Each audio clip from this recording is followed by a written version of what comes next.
Et je me rappelle, moi j'avais des connaissances, j'ai jamais suivi un cours, hein. Moi j'étais vraiment le mec, j'avais des super bonnes notes, mais je suivais pas un cours, c'était insupportable. C'était C'était spécial, bref. Et donc, tout le monde savait que, parce qu'il y en a qui passent avant, qu'elle était sévère, machin, elle était connue pour être sévère. Mais c'est bien, c'est-à-dire qu'il y a toujours des gens qui sont plus exigeants. La meilleure note au bac d'histoire à l'oral dans mon lycée, c'était 9 sur 20. Et moi, j'étais le seul, et j'avais eu 14,5. Alors que c'était extrêmement sévère, je vous dis. Hein. À ce moment-là, la meilleure note, hormis moi, c'était 9 sur 20, et moi j'avais eu 14,5. Ça avait choqué un peu tout le monde. Comment t'as fait? Bah alors moi j'étais venu, j'ai envoyé j'ai envoyé des, elle était là, elle était pas prête, c'est-à-dire que vas-y, c'était par rapport, je me rappelle, c'était l'oral, c'était par rapport à l'après, la guerre froide, et les pays du Moyen-Orient, la guerre que se livraient les États-Unis, le bloc de machin, etc. Puis moi je sortais des concepts qu'on apprenait pas en cours, le croissant fertile, comment les Américains ont convaincu les pays arabes, etc. par rapport aux Russes, la Syrie, et c'est vraiment je lui ai envoyé moi j'étais là, je lui ai envoyé, donnez, tu vois, c'est un truc de malade, je lui ai donné de l'amour, tu vois, je lâchais pas, vraiment, de tous les côtés je l'apprenais, tu vois, et pourtant, elle m'a noté 14,5. Pas grave, tu vois, c'est certaines femmes, elles m'auraient noté 20, mais elle était exigeante. Détecter une personne non authentique peut s'avérer difficile. Cependant, un des indices les plus sûrs est l'existence d'incohérences dans son comportement et ses propos. Ce premier indice est un signe évident qu'il y a un décalage entre la manière dont la personne se présente et sa véritable conduite. L'incohérence peut se manifester de diverses manières. Au début, elle peut être observée dans de petits détails, comme des contradictions entre ce que la personne déclare et ses actions ultérieures. Oui, Gilles, on a compris, Souleymane, t'inquiète pas. garde tes arguments pour la rentrée, hein. Tu vas m'expliquer ça avec qui tu sais, hein, voilà. Et tu m'as répondu dans l'émission, hein, avec ton pote Hanouna, mais les gens n'ont pas compris, mais t'inquiète pas, moi j'ai compris le message, tu y répondras, tu vois. Bref. Si, oh les gars, si demain j'ai envie d'aller me taper Hanouna, j'irai me taper Hanouna. Hein. J'ai jamais pris en compte l'opinion. Hein. Si j'ai envie de faire un truc, je le fais. Hein. Moi, par exemple, je dérangeais le système, donc j'ai sauté. Ce qui est totalement injuste. Hein, j'ai cherché à avoir une explication. Savoir qui. Alors, c'est soit le gouvernement ou c'est soit Canal+. Mais bon, particulier, qu'est-ce que vous voulez y faire? Oh, Tu mens. Il ment. Oh, mais on est d'accord. Par exemple, une personne peut montrer de l'enthousiasme et du soutien pour une idée, mais ses actions démontrent de l'indifférence ou même de l'opposition. Ces contradictions sont comme des pièces d'un puzzle qui ne s'assemblent pas, levant des alertes sur l'authenticité de la personne.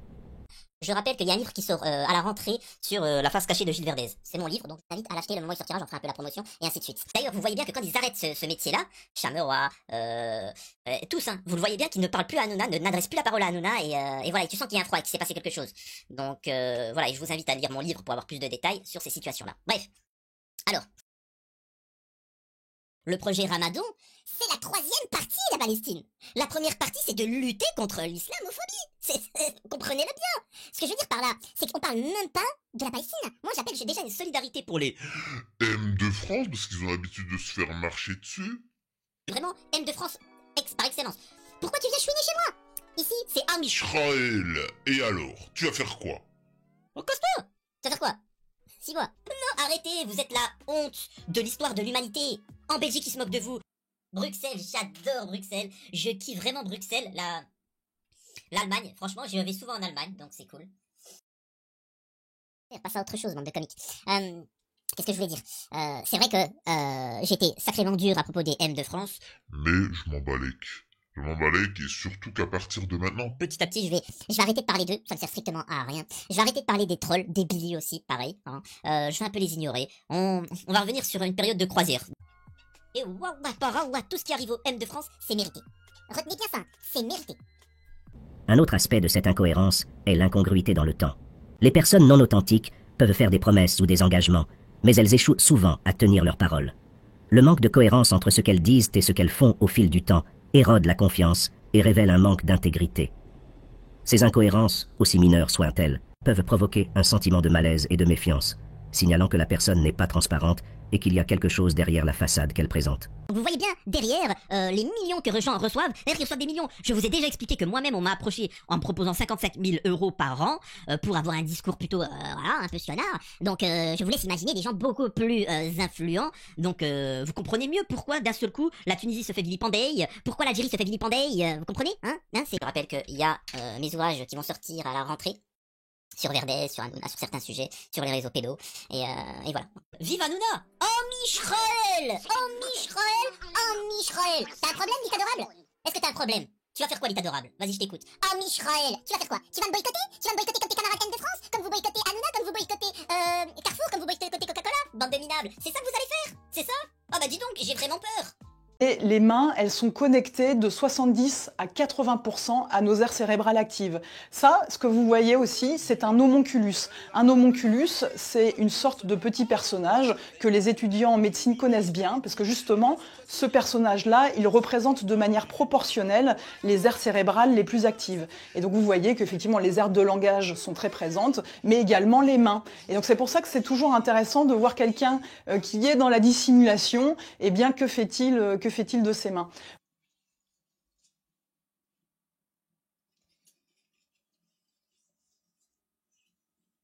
J'ai un truc dans le nez. Désolé, hein. Désolé pour vous, mesdemoiselles, mais ça va pas sortir. Tu sais, parfois t'as un truc dans le nez, laisse tomber. Bon. Belgique, bah quoi Belgique? Bruxelles, c'est pas Belgique, fous de notre gueule. Belgique, c'est l'Allemagne. Bruxelles, c'est en Allemagne. Vous savez, je suis désolé, hein, on va rentrer dans la psyché humaine. Souvent, on se rend compte que les gens les plus durs et les plus méchants, c'est ceux qui ont une frustration. Par exemple, en commentaire, à un moment à l'époque, j'avais expliqué que j'avais fait un séjour au Japon. Y a rien de. Tu prends l'avion, ça coûte. À l'époque, hein, c'était 600 balles l'aller-retour, Paris-Tokyo, etc. C'est rien, oh les gars, tout le monde a voyagé. Oh les gars, c'est pas le seul pays que j'ai fait, il y en a plein de pays. Il y a des gens qui fantasment tellement le Japon qui pour eux c'est trop inaccessible, qui m'ont dit quoi? Non, c'est impossible! C'est impossible! Parce qu'ils sont frustrés.